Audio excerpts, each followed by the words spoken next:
এক কৃষক একটা কবরের গোরস্থানের পাশে, এই বান্দা না কৃষক কৃষিকাজ করতেছে, হঠাৎ করে দেখে নামাজের সময় হয়েছে, নামাজে দাঁড়ায় গেছে। নামাজের মধ্যে হঠাৎ করে তার কানে আসতেছে, কানে একটা শব্দ ভেসে ভেসে আসতেছে, মুঝে কবর সে নিকালো, মুঝকো কবর সে নিকালো, আমাকে এই কবর থেকে বাহির করো, আমাকে এই কবর থেকে বাহির করো। আল্লাহর বান্দা নামাজ শেষে টেনশনে পড়ে গেলেন, ব্যাপার কি, আমার কানে কেন এই আওয়াজ আসে? তাকায় দেখে পাশে একটা কবর, ওই কবরের কিনারায় চলিয়া গেলেন। ও যুবকেরা, মনোযোগ দিয়া কথাগুলো শুনবেন। ও পর্দার আড়ালের আম্মা জানেরা, এরপরেও যদি আপনি বেপরদাগিরি করতে চান আম্মা জান, আমি আপনাকে বাধা দিব না, করে আয়েশ মিটায়া বেপরদাগিরি করো। এ যুবক, গুনাহ যতবারও করো, যদি মনে করো আমার গুনাহ করলে ভালো হবে, তাহলে তুমি গুনাহ করে মাওলার কবরে যাইও রে বাবা। এবার কৃষক ওই কবরের কাছে কানটা গাইয়া দেয়, আসলেই দেখে কবরের মধ্য থেকে আওয়াজ আসতেছে, মুঝে কবর সে নিকালো, আমাকে কবর থেকে বাহির করো। এই আল্লাহর বান্দা দৌড় দিয়ে গ্রামে চলে গেলেন। গ্রামে যাইয়া মুফতি সাহেবদেরকে ডাকলেন আর বললেন, হুজুরেরা, এই কবরের মধ্যে আওয়াজ হইতেছে, হুজুর গো, এখন কি করা যায়? এই এলাকায় মাইয়েতের পরিবারকে জানানো হলো। পরিবার বলল, ঠিক আছে, এর তো কিছুদিন আগে কবর দেওয়া হয়েছে। এবার মুফতি সাহেবরা বলল, ঠিক আছে, এর কবরটা খনন করো। কবরটা খনন করা হলো রে বাবা। কবর খনন করার পর আল্লাহর বান্দি কবরের ভিতর থেকে বলতেছে, আমাকে কবর খনন করে এভাবে আমাকে নিবা না, আমার বাড়িতে যাও, আমার বাড়িতে গিয়ে আমার পরিহিত কাপড় নিয়ে আসো। এই আল্লাহর বান্দির পরিহিত কাপড় নিয়ে আসলেন, কবরের মধ্যে দেওয়া হলো। এই আল্লাহর বান্দির গায়ে কবরের এই তার পোশাকটা পেঁচাইয়া, তার কাপড়টা গায়ে লাগাইয়া ওখানে কারো সাথে দেখা করে না। আল্লাহর বান্দে একটা দৌড় দিয়া কবর থেকে বাড়ি চলে আসলেন রে বাবা। ওই বাড়ির মধ্যে আয়েশা ঘরের দরজাটা বন্ধ করে দিল, কারো সাথে দেখা করলো না। একটু জোরে বলে না বাবা, আল্লাহু আকবার। বাড়ির মধ্যে আয়েশা ঘরের দরজা লক করে দিছে। গ্রামের মানুষ, তার আত্মীয় স্বজন ভিড় জমে গেছে, হাজার হাজার মানুষ। এ মা, দরজাটা খুলো, তোমারে এক নজর আমরা দেখব। ভিতর থেকে মহিলা ডাক দেয়া কয়, আমারে দেখতে চাইেন না, আমারে দেখলে আপনারা সহ্য করতে পারবেন না। এক পর্যায়ে নাসুর বান্দারা, নাসুর আত্মীয় স্বজন কয়, না, তুমি দরজাটা খুলিয়া দাও, আমরা তোমার একটা নজর দেখব। যখন মহিলাটা দরজা খুলিয়া দিল, কিছু কিছু মহিলা ঘরের মধ্যে ঢুইকা যখন তার মুখের থেকে কাপড়টা সরাইল, তাকাইয়া দেখি ওরে চেহারার মধ্যে কোনো গোস্ত নাই, ওরে মাথার একটা চুলও নাই, হাত পায়ের আঙ্গুলে কোনো গোস্ত নাই, শুধু হাড্ডি হাড্ডি। মহিলারা দেখে দেখে বেহুশ হয়ে গেল।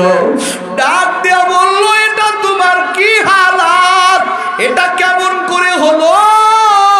ওই মহিলা ডাক দিয়া কয়, এরা দুনিয়ার মানুষ,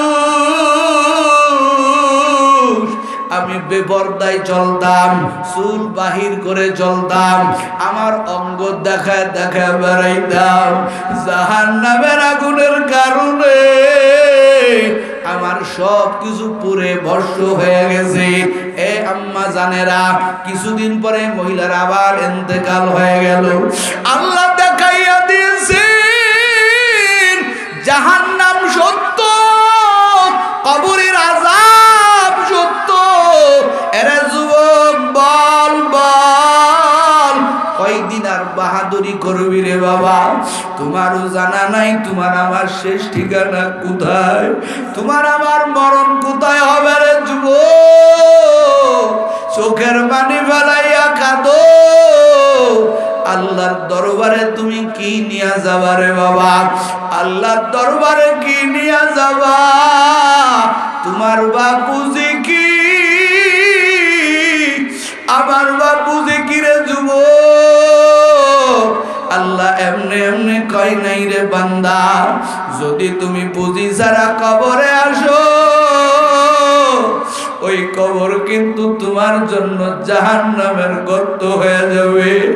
কবর তো আমাদেরকে ডাক দিয়া বলে, আনা বাইতুল ওয়াহদা, আনা বাইতুল ওয়াহশা, আনা বাইতুল গুরফাতিদ দুদ। ও বদলগাছির বাবারা, ও পর্দার আড়ালের আম্মা জানেরা, কবরের মাটি তোমাকেও ডাকে, আমাকেও ডাকে। এ আল্লাহর বান্দা, আমার মধ্যে একদিন তোমাকে আসতে হবে। আমি একাকিত্বের ঘর, আমি সাব্বিসুর ঘর, আমি হলাম ওই বাতিবিহীন ঘর। আমার মধ্যে কোনো বাতি নাই, কোনো সাথী নাই। আমার মধ্যে যখন আসবা, দুনিয়ার থেকে ভালো আমল নিয়ে আসবা রে বাবা। এ যুবক, বোন তো গুনাহ করলি না, খাহেশ মিটায় মিটায় গুনাহ করলি। মনে কর এই যে এই ময়দান তোর জীবনের শেষ ময়দান রে যুবক। তাকাইয়া কি দেখো না রে বাবা, কিছু কিছু মানুষের মৃত্যু মানুষ স্মরণ করে রে বাবা, যাদের মৃত্যুতে চোখের পানি ফেলায়া দেয়। ওই যে আমার কলিজার উসমান হাদি ভাই কবরে গেল, যার জানাজায় লক্ষ লক্ষ মানুষ চোখের পানি ফেলাইয়া দিল রে বাবা। সেও তো তোমার আমার মতো একটা যুবক মানুষ রে বাবা। তুমি কি কামাই করছো? আমি কি কামাই করছি রে বাবা? ও যুবক, মরণের পরেই বোঝা যাবে তোমার ঠিকানা কোথায়, আমার ঠিকানা কোথায়। আল্লাহর দরবারে ফিরিয়া আসো। আমার আল্লাহ কয়, বান্দা তুই হাজার গুনাহ করছো, আমি আল্লাহরে একটা বার ডাক দিয়া দেখ। আল্লাহ কয়, বান্দা তুই যখন তওবা করবি, আমি আল্লাহ তাআলা তোর জীবনের সব গুনাহ মাফ করব। এ যুবক, তাকাইয়া দেখো তোমার লাইনের কত যুবক 5 ওয়াক্ত নামাজ পড়ে, ওরে মাথায় টুপি গায়ে জুব্বা। এই যে আমার পাশেই আমার ছোট ভাই শিহাব স্কুলে পড়ে, কিন্তু লেবাসের দিকে তাকাইয়া দেখা যায় মনে হয় মাদ্রাসার ছাত্র। এ যুবক, তুমি কেন পারবা না? ও পর্দার আড়ালের আম্মা জানেরা, আপনি কেন পারবেন না? আপনার মতো বহু আম্মা জানেরা আছেন যারা স্বামীর খেদমত করে, 5 বেলার নামাজ পড়ে, সকাল সন্ধ্যায় কোরআন তেলাওয়াত করে, স্বামীর মাল হেফাজত করেন। এরে আম্মা জান, আপনি কেন পারবেন না রে আম্মা জান? ও আম্মা জান, তওবা করেন, আল্লাহর দরবারে ফিরেন। কারণ আমার নবী, এই যে রজব মাস চলতেছে, এই রজব মাসে আমার পয়গম্বর আল্লাহ তাআলা মেরাজ নামক একটা সফর আমার আল্লাহ তাআলা দান করেছিলেন। আমার নবী ওই জাহান্নামের মধ্যেও ঢুকেছিলেন, জান্নাতের মধ্যেও আল্লাহ ঢুকাইছিলেন। আল্লাহ জান্নাত দেখাইছেন, জাহান্নাম দেখাইছেন। দুনিয়ায় আইসা আমার নবী কঠিন কান্না করেছেন। ফাতেমা ডাক দেওয়া কয়, নবী আপনি এত কেন কান্না করেন? মা বাবার কথা মনে পড়ছে, নাকি হাসান হুসাইনের কথা মনে পড়ছে, নাকি আপনার আম্মাজান খাদিজার কথা মনে পড়ছে? কিসের জন্য কান্না করেন? আমার নবী কয়, রে ফাতেমা, আমি আমার মা বাবার কথা স্মরণ করিয়া কাঁদি না, আমার কলিজার স্ত্রী খাদিজাতুল কুবরার কথা স্মরণ করে কাঁদি না। যখন আমি জাহান্নামে ঢুকছি, ওই জাহান্নামে ঢুকিয়া দেখি বেশিরভাগ হলো নারীর দল। আল্লাহ বিভিন্ন আযাব দিতেছে রে বাবা, এত কঠিন কঠিন আযাব। আমার নবী কয়, এক জায়গা আমি দেখলাম এক মহিলার জিহ্বার মধ্যে সুই ভরিয়া বসি ঢুকাইয়া ওই মহিলাকে উলঙ্গ অবস্থায় ঝুলাইয়া রাখছে, নিচে আগুন ধরায় দেওয়া হয়েছে। আমার নবী ডাক দেয়া কয়, জিবরাইল, এই মহিলার এত কঠিন আযাব কেন? জিবরাইল ডাক দেয়া কয়, রে নবী, এই মহিলা জবান দিয়া ঝগড়া করত, মা বাবার সাথে ঝগড়া করত, স্বামীর সাথে ঝগড়া করত, শ্বশুর শাশুড়ির সাথে ঝগড়া করত। এজন্য আল্লাহ এত বড় কঠিন আযাবের ব্যবস্থা করে রাখছেন। ও আম্মা জান, আরেক জায়গা আমার নবী কয়, আরেক জায়গা তাকাইয়া দেখি এক মহিলার স্তনের মধ্যে বসি ঢুকাইয়া মহিলাকে উলঙ্গ করে আগুনের উপরে ঝুলাইয়া রাইখা পুরাইতেছে। আবার নবী ডাক দিয়া কয়, রে জিবরাইল, এই মহিলাকে এত কঠিন আযাব দেওয়া হয় কেন? জিবরাইল ডাক দেয়া কয়, নবী, এই মহিলা দুনিয়াতে পরকিয়া করেছে, নিজের স্বামী বাদ দিয়া অন্য পরপুরুষের সাথে কথা বলছে। এর পর্দার আড়ালের আম্মা জান আমার নবী কয়, রে ফাতেমা, ওই জাহান্নামের ওই দৃশ্যগুলো যখন আমার চোখের উপরে ভাসে, আমি নবী তখন সহ্য করতে পারি না। আরে আম্মা জানের আর কয়দিন বেপরদাগিরি করবে? ওই কবরের ভয় কি নাই? ওই কবরের আযাবের ভয় কি আসে না রে আম্মা জান? আমার আল্লাহর দরবারে ফিরে আসেন ও কলিজার যুবকেরা, ও বুড়া বাবারা। দাড়িটা পেকে গেল, চুলগুলো পেকে গেল, এখনো বিড়ি খাওয়ার নেশা ছাড়তে পারেন না, এখনো চার হোস্টেলে উলঙ্গ নাচ দেখার মজা ছাড়তে পারেন নাই। ও আম্মা জানেরা, আর কয়দিন বেপরদাগিরি করবেন? আর কয়দিন নাফরমানি করবেন? ও বুড়া বাবারা, আর কয়দিন চোখের গুনাহ করবেন, বিড়ি খাইয়া গুনাহ কামাই করবেন? আল্লাহ তো আপনার পিছনে আমার পিছনে আজরাইল মোতায়েন করে রাখছেন রে আব্বা জানেরা। আর কয়দিন গুনাহ করে করে কাটাইবেন? ওই আজরাইল কবে যেন আপনাকে খপ করিয়া বাড়িয়া ধরবে, আমারে খপ করে বাড়িয়া ধরবে। ওই দিনকে বাঁচার কোনো রাস্তা পাবেন না। দুনিয়ার মানুষ অন্যায় করলে বলে দুনিয়ার মানুষ তার নামে জিডি করে, পুলিশ লাগায় দেয়। আর আমার আল্লাহ তাআলা কেমন রহমানওয়ালা আল্লাহ, আমার আল্লাহ কেমন গফফারওয়ালা আল্লাহ। বান্দা যখন অন্যায় করে আমার আল্লাহর রহমতের নজরে তাকাইয়া থাকে। আমার আল্লাহ প্রথম আসমানে আইসা ডাক দেয়, আলামিন মুস্তাগফিরিন ফাগফির আলা। এ বান্দা, কে আছো যারা গুনাহ করছো পাহাড় পরিমাণ, আমি আল্লাহর কাছে ক্ষমা চাও, আমি আল্লাহ তোরে মাফ না করে পারবো না। এ যুবক, কত পাহাড় পরিমাণ গুনাহ এই জমিনের মধ্য থেকে কত মানুষ করলো, আবার মাপ নিয়া আল্লাহর দরবারে খাঁটি বান্দা হইয়া আল্লাহর ওলি হইয়া কবরে গেল। তুমি কেন পারবা না? আমি কেন পারবো না?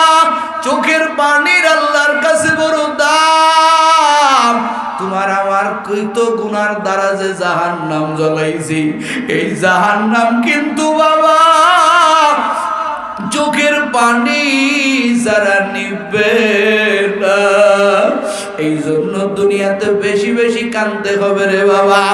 এ কলিজার বাবারা, এই ময়দানটা শেষ ময়দান মনে করো।